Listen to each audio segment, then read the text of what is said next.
Good morning, good people, fellow humans.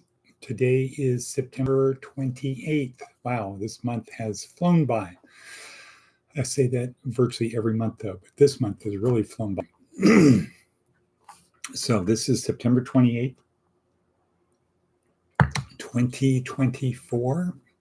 Saturday, just a little bit after 6. Got a little bit of a late start today. Had a bunch of stuff to do this morning, having to do with clothing, dryer, etc. But here we are. Here we are once again. And today is G.school, Saturday, so that means it's G.school. So that's one of the great things. So we are here to help our students and other interested people on their journey through this life, which is lived out through a transcendent or along with a transcendent soul. Yes, this is not all there is. This life that we live, it's not just that we're born, stuff happens, and we die. No, science shows us that there's pretty good evidence that we have a transcendent soul, that something happens after death. And even if it doesn't, that's a good way to act in life. That's a good thing to believe because we don't really know, but the evidence is looking like we do have a transcendent soul. What evidence is that? Well, that is NREs and more importantly, REDs, real experiences after death, where somebody is dead for, dead. No heartbeat, no brain activity, fixed dilation, no gag reflex, sputtering of neurons, perhaps in terms of brain activity. And then they are brought back to life and report things happening during a period of time when there was no brain activity. That's kind of not possible. How do you have a new thought, a new idea, a new memory when you have no brain activity, right after no brain activity? So the evidence is coming in stronger and stronger that we do have, that something does happen after death. And it's not just to Christians. Oops. It's not just to people who are believers in something after death. And it's happening more often, not because people are more religious. It's happening more often because technology about resurrecting people, bringing people back is better. Let's see. Good morning, Diana from Camp Portland. Good morning. Wadabevi is at work. Hello, Wadabevi at work. She'll be watching later. She's now at work in Fort Jacks. We'll see what's happening with Maticus von Atticus. But for our purposes, today is G.school. This is when we talk about the spiritual side. So during the week, we talk about physical, mental, emotional. Saturday and Sunday is devoted to the spiritual because that is the destination. What happens after life is the destination. So, for example, if I said, Diana, I'm going to give, if you let me punch you in the arm as hard as I can, I'll give you $5,000. Now, when I punch you in the arm, there will be no permanent damage. Nothing will break. It's just going to be really sore for 2 weeks. Is having a sore arm for 2 weeks worth $5,000? Aha. That was a quick yes. Okay. All right. The suffering of 2 weeks is worth the $5,000. Well, is 100 years of suffering worth everlasting life? Being with, everlasting goodness, happiness, bliss, indescribable joy. Is that worth a life of suffering? Yes. Right. So you can, when you're in that period of suffering, you could do as our spiritual director, Jesuit, Father Max Oliva, S.J., says, just consider that suffering part of burning off your purgatory time. All right. In other words, that's part of the suffering that we have to do so that we have everlasting life. That's one way to explain suffering. The old Des Moines 2032 slogan, it just doesn't matter. And you can tie that into Jesus saying it's easier for a camel to pass through the eye of the needle than it is for a rich man to get into heaven, because if you're a rich man getting into heaven, any of us, anybody who has excess, who's not suffering, anybody who's not suffering has all kinds of temptations to lead him away from Jesus. It's the old, well, I'll do it later. But people who are in faith, they remain in faith while suffering. People like Job, people who are in faith while suffering, they're on the easier path to everlasting life. And so, Diana, you can take it that if you just stay faithful, if you just stay the course, the suffering you have, 100 years is nothing compared to eternity. In fact, the life, 100-year life compared to the age of the universe, the life of the universe. So if the universe is 13.8 billion years old and a human life is 100 years, then one way to think of it is every step you took, if every yard was 1,000,000 years, how far would you walk to walk 13.8 billion years? So 13.8 divided by 1,000,000 is 13,700 steps, yards. 13,700 yards is about 7.84 miles. So the age of the universe is if you're walking, is 7.84 miles if every yard is 1,000,000 years. Okay? If you take that 1,000,000 years, that 1 yard step, and you divide 100 into that, or by 100, that means 100 years is 1/10,000th of a yard, which is equal to about the width of a hair on your head.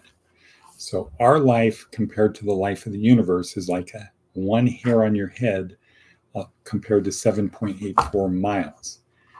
That's not eternity. So is it worth suffering for this amount of time, the width of a hair on your head, if you had 7.84 miles of goodness, happiness, everlasting, or bliss? Yeah. So that's one way to minimize the thought of suffering. But our meme of today, though, is if there is no God, then everything is permitted. That's a sort of a paraphrase on a line from the book, the novel Crime and Punishment by Dostoevsky. Okay, we're going to talk about that a little bit later. If there is no God, then anything is permitted. Aha! Now, additionally, let's go to our worksheet. Our worksheet for today, the TED Talk, Jerry Maguire. Bad story. Okay, so this is day 6 in our neuroscience-oriented approach to success, week number 3, day 6 of week number 3. This is kind of putting it all together. So this is getting the crew for your boat. How do I get the people to help me on this ship that's going to take me on my journey through life? Because I can't do it alone. I need to have a crew. I need to have people helping me. This week we learned how to get people to help.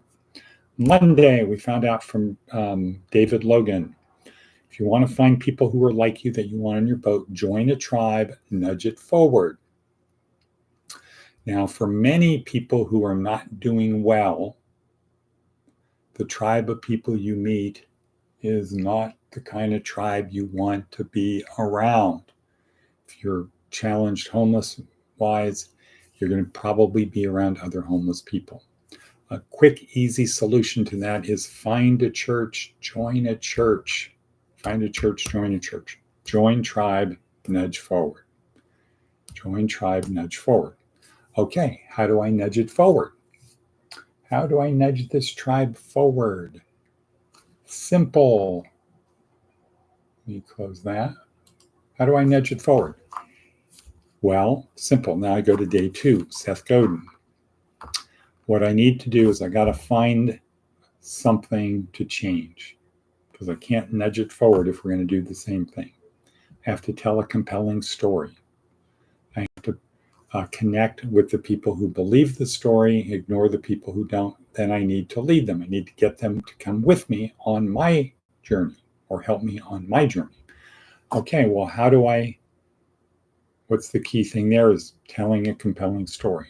How do I tell a compelling story? That's day 3, Simon Sinek. How to tell a compelling story.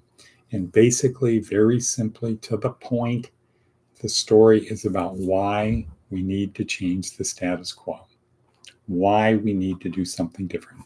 Not what we're going to do, not how we're going to do it, why we need to do it. So this would be why you need to come with me on my journey, why you need to help me on my journey. And then day 4 is in order to make the story even better, we tell a story before the story that releases neurotransmitters. So people bond with you, meaning they see the world the way you see it. Because if people see the world the way you see the world, if you ask them to do something, or if you say, this is truth, what is truth? If they see the world the way you see it, they're going to agree. So if you tell them, if they see the world the way you see the world and you tell them a compelling story, they are going to do it. And then today we have a little video from Jerry Maguire where he's doing the Who's Coming With Me speech and nobody goes with him. And you'll see the story was not compelling. He did not tell a compelling story. He got people confused, frustrated. All right, so there we is. Let's see, advice from an 80-year-old. Beware of the person who has nothing to lose.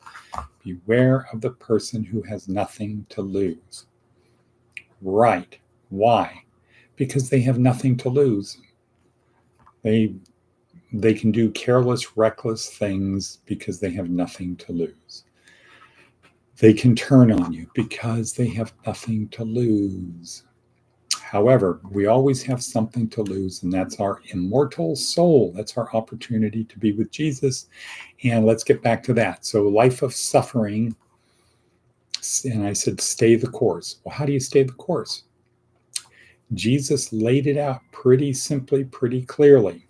Just do 3 things. No, 3 things.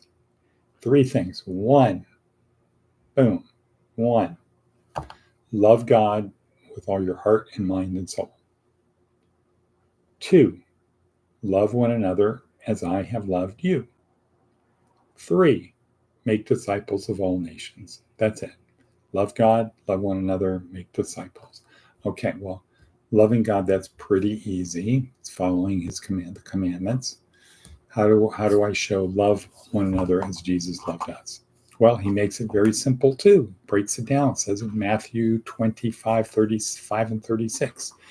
You help the hungry, the thirsty, the sick, the unclothed, unhoused, and visit people, help people in prison, people who are suffering.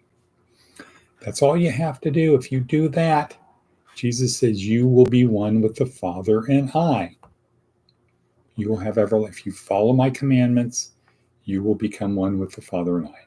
But if you don't follow my commandments, you don't get to just say, Lord, Lord, I said all these good things in your name, because Jesus will say what?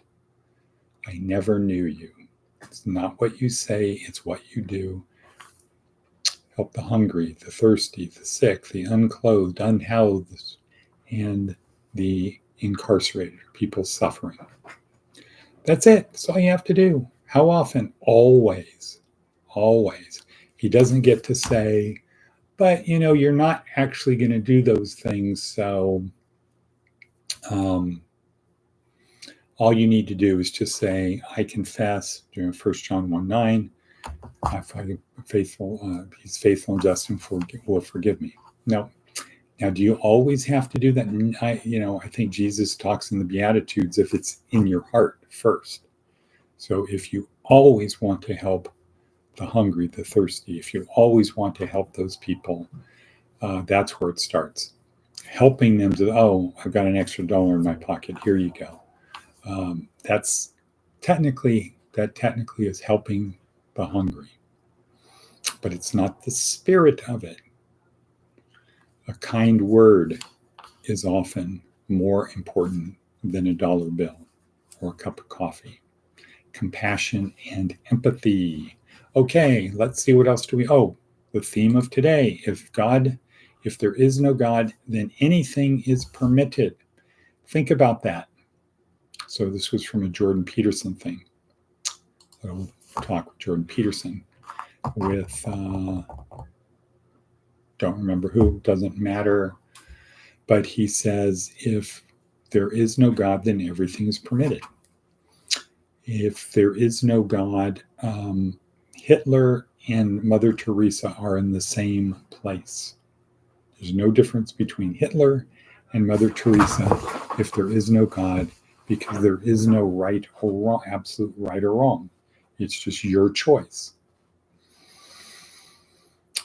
And I would say the differences between humans, and all other life forms, that could be true for all other life forms.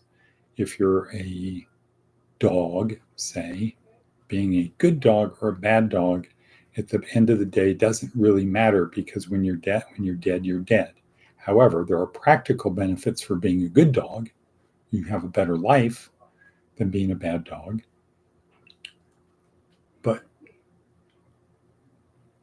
But other than that, there's not really any reason to be good versus bad, because when you're dead, you're dead. The journey is all there is. There is no destination. It's just a journey. So La Vida Loca is just as good as something else. So having a life of short but brilliant, or short but blazing, a blazing inferno. Sounds like there's people outside. It's kind of early for that. A blazing inferno would be better than a long life of suffering if there is no anything after death.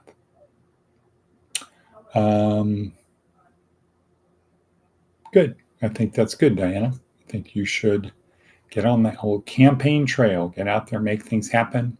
I think you should find a church community wherever you go. Ask how you can help, and have them help you. Okay, so we're almost 18 minutes in. We're going to call it, because I have to get on the Peloton. Going to Las Vegas today. Haircut. There's a haircut in my future, my near future. And then the luau tonight. Luau.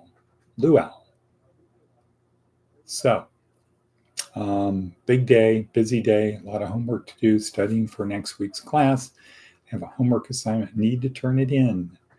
So there we go. And that's it. I'm going to say, and cut. Thank you for being there, Diana.